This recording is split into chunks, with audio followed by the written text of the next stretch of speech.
আপনার মুরগিকে অবশ্যই সবুজ শাকসবজি এগুলি খাওয়াবেন। কেন খাওয়াবেন?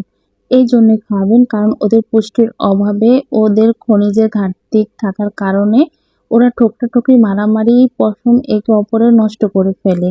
এজন্য ছোট যখন ১ মাস হবে তখন অবশ্যই ঠোঁটটা একটু চাকা দিয়ে দিতে হবে, তাহলে ঠোঁটটা দ্রুত বড় হতে পারবে না।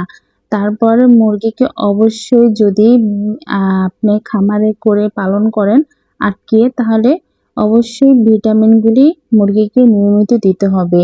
যেমন ক্যালসিয়াম, জিঙ্ক এগুলি নিয়মিত খাওয়াতে হবে।